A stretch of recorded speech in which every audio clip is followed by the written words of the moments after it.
Hey everyone, welcome to today's edition of One Single Story. This is the We Want Your Money edition.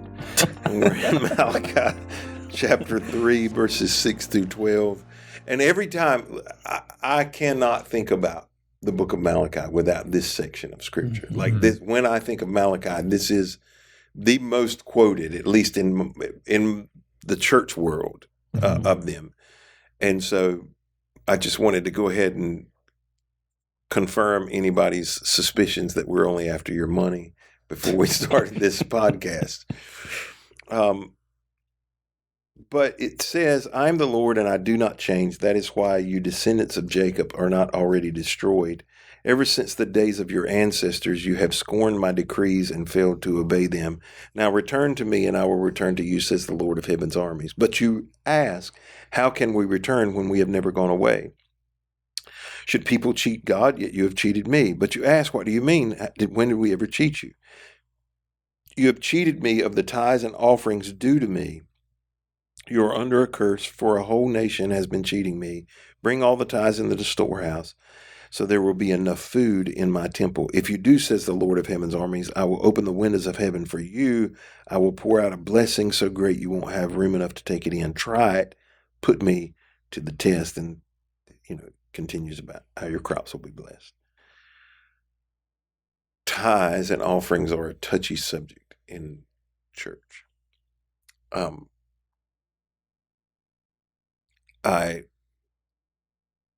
It's not a subject that I am thrilled to talk about, but I'm never ashamed to talk about it, either one of them. And it's not like we talk about it a lot.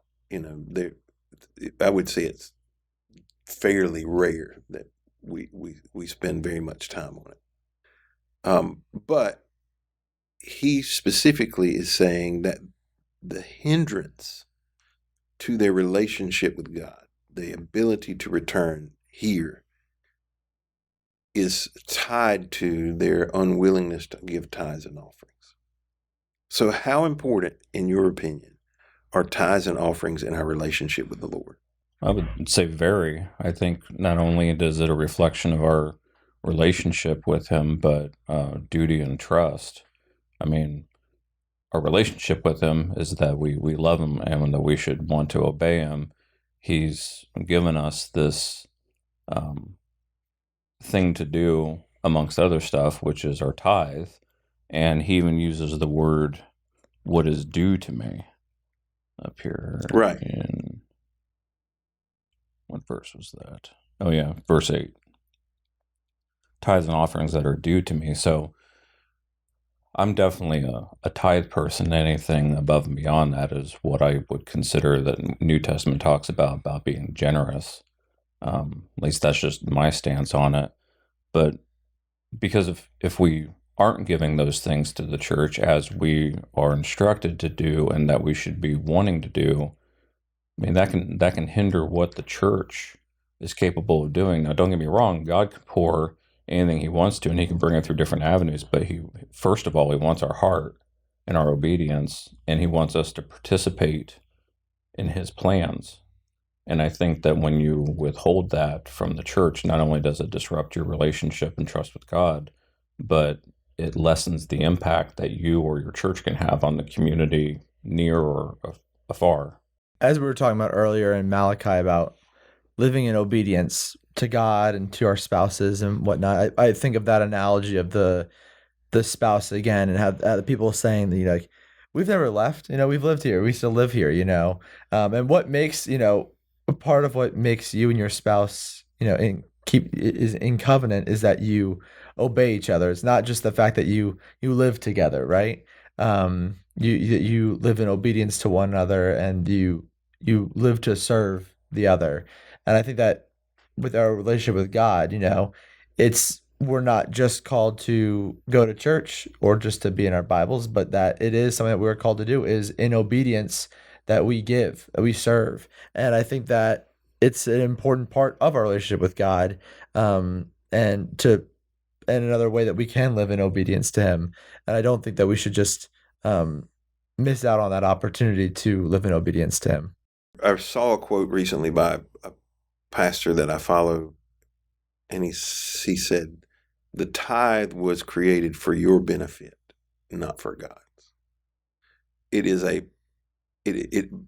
Tithing creates a rhythm of giving in our life so that we don't become so attached to everything that comes in. It just creates this rhythm of generosity. That's the first thing. And you said that's due to me. I firmly believe that, and people can argue with me if they want to, tithes are due to God as much as my property tax is due on my house and the payment is due on my car. It is an expectation. Offerings are different, offerings are an outflow of generosity, and that may be given to the church. Recently we were clearing the corner lot, and I made a private appeal to a 10 or 12 people that God has gifted to give. And they were very generous. Many of them were. And then other people, I made a public appeal later that gave people an opportunity to give, because there are people who can give $5,000, $10,000, $20,000, and there are other people who can give $5, $10, or $20. And it doesn't make one less generous than the other, but the approach can be different. Mm-hmm. Tithing is important. And I don't know why sometimes these things come across my social media feed. And recently there was a guy that I don't even know how he and I are connected, but he made a post about tithing. And he said, in the Bible, tithing was always about produce from the field. It was never about money. And anybody tells you it's about money is a false prophet. And I typed a response about 20 times. I would go away from it, and then I'd go back, and I'd type another one. And I was like, God, this is just taking too much of my time. And I eventually didn't post. I was like, you're just full of malarkey. It's wrong on so many levels. Yeah. The answer is right, yes. Okay. For the most part in the Old Testament, that was the exchange. But so was the social system, right? He doesn't say, well, we're not giving you a check for Social Security. We're not giving you a check for welfare. No, we're going to let you go to the field and pick your own wheat. Well, that was what the social program was in the Old Testament. They also wore robes, and they couldn't eat shrimp, and they had curlicues coming down the sides of their sideburns. And, there's a whole lot of other things that, they didn't ride automobiles. It's just sometimes we make all the excuses we want. Yeah. When you get to the New Testament, giving clearly is about money. It is, they often, particularly in the Old Testament, didn't have necessarily money to exchange. Right. It was, you exchanged goods, you bartered.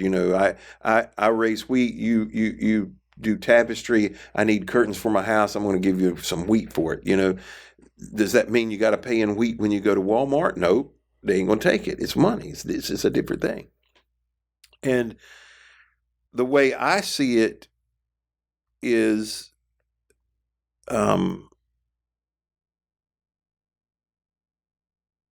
tithing is a form of obedience.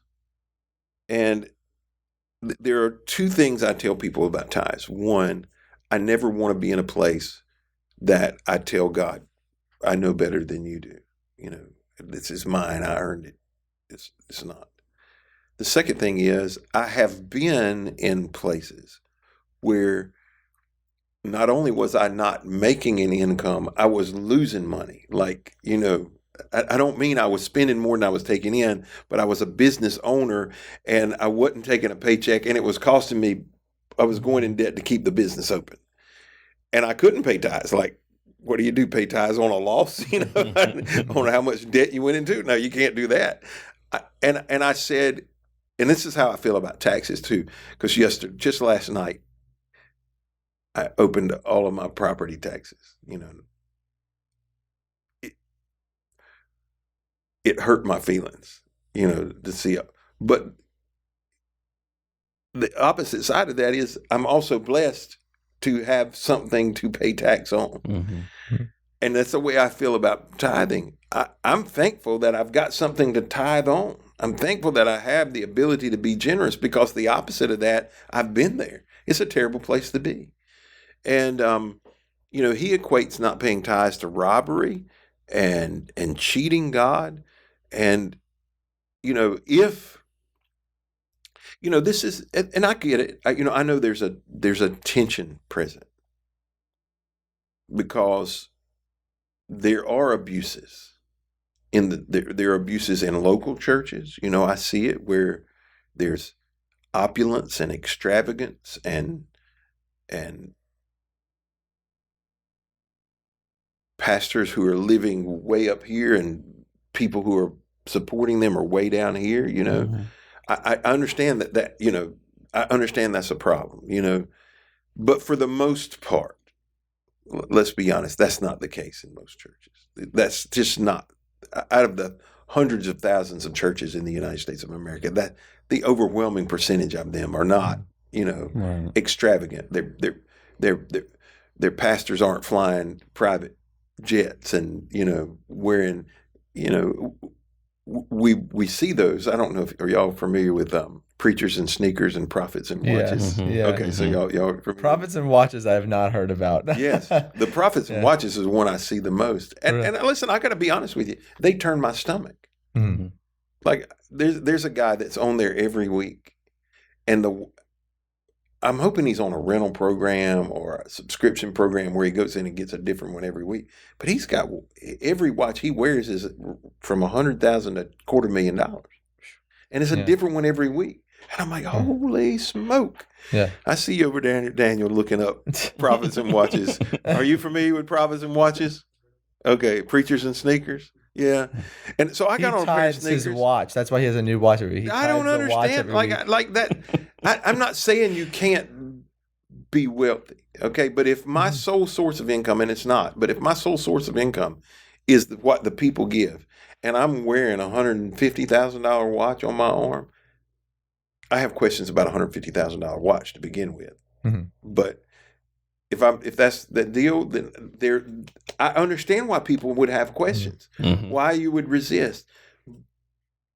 If that's the case, then go somewhere where you don't have those questions. Okay, be a part of, but be obedient. Don't be disobedient because somebody else is disobedient. See, that's the problem. If we are disobedient because somebody else is disobedient, if I say, well, I'm not giving my tithes because Chris, he lives in such a big house in Hertford, and it's ginormous. Living the glamorous life over there, with the turtles. Then I'm being disobedient because he's being disobedient. Right. That's not right. That's that's just as much of a sin. And even in the context, I think, Zach, you talked about marriage early on.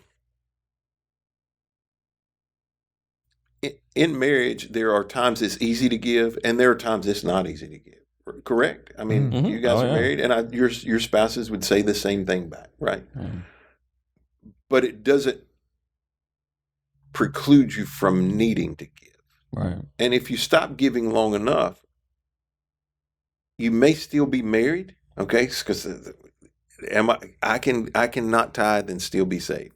That's not what we're talking about. You're right. Mm-hmm. You cannot give to your wife, whatever that is. It could be intimacy, it could be conversation, it could be help with chores, taking care of the children. It could be a lot of different things. Mm-hmm.